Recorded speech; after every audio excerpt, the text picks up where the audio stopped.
Jumpa lagi dalam permenungan kita edisi Kamis 21 September 2023, pekan biasa ke-24. Hari ini pesta Santo Matius, Rasul dan Pengarang Injil.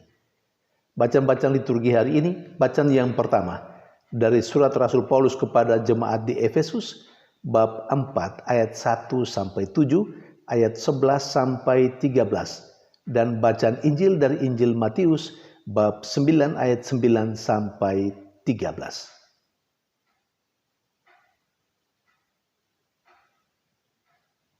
Bacaan-bacaan liturgi hari ini berbicara tentang Matius, Rasul dan Pengarang Injil. Secara khusus, bacaan-bacaan liturgi hari ini berbicara hidup Matius sebelum mengenal Yesus atau sebelum dipanggil oleh Yesus, dan hidupnya sesudah mengenal Yesus dan sesudah mengikuti Yesus, sesudah dipanggil oleh Yesus. Bacaan Injil misalnya secara sangat singkat atau bahkan sepintas mengungkapkan siapakah Matius sebelum mengenal Yesus, sebelum dipanggil oleh Yesus. Diceritakan bahwa Yesus memanggil Matius yang saat itu sedang duduk di rumah cukai. Dari sini kita mengetahui bahwa Matius sebelum mengikuti Yesus, dia adalah seorang pegawai bea cukai.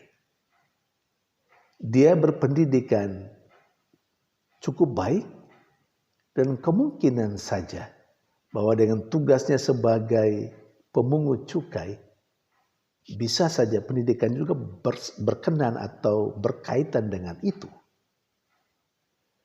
Dan memang Matius berasal dari Kapernaum di Galilea. Itulah secara sederhana dan sepintas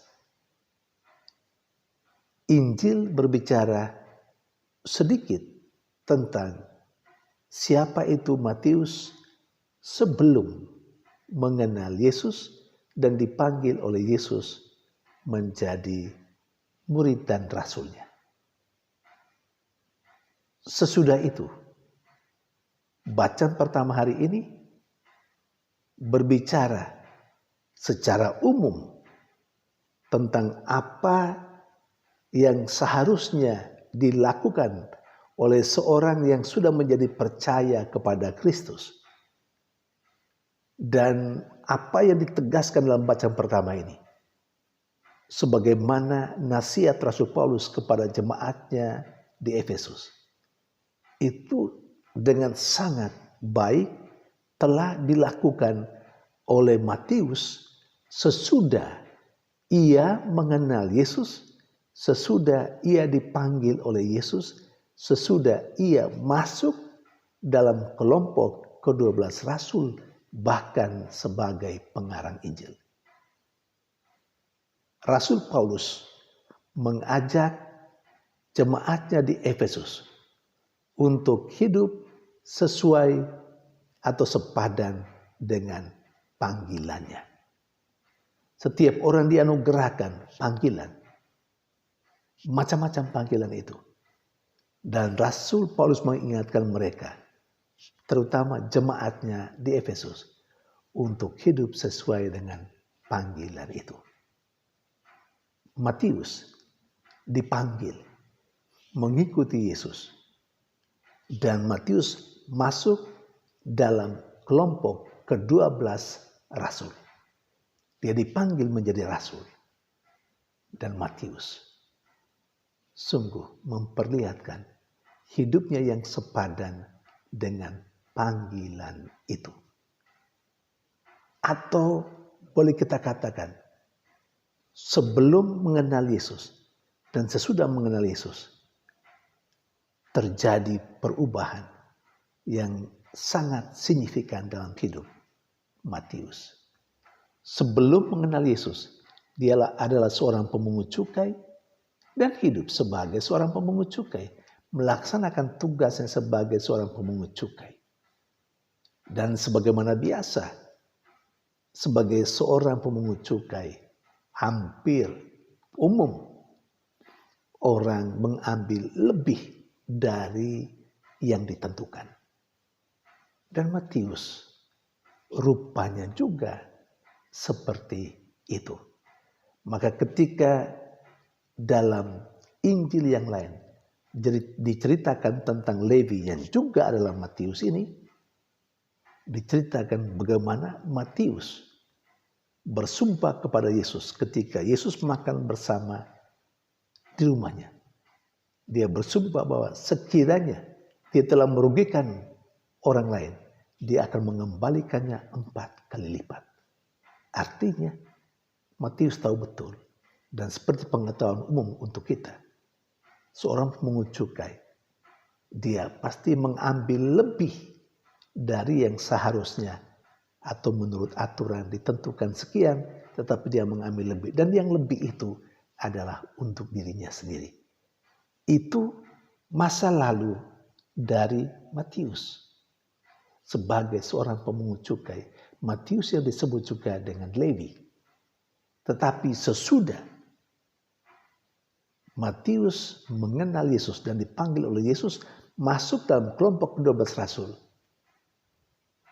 dia menjadi manusia baru. Sehingga jelas hidup sebelum mengenal Yesus lain dengan hidup Matius sesudah dia mengenal Yesus. Saudari dan saudara yang terkasih, kita adalah manusia yang hidup.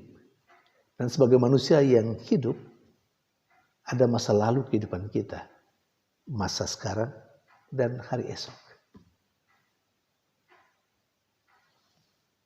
Bercermin pada kehidupan Matius, Rasul. Kita bertanya kepada diri kita sendiri. Apakah ada perubahan yang signifikan seperti Matius Rasul? Apakah ada perubahan yang signifikan dalam hidup kita sebelum kita mengenal Yesus dan sesudah kita mengenal Yesus? Sebelum kita dibaptis dan sesudah kita dibaptis. Itu yang pertama. Yang kedua, bercermin pada kehidupan Matius.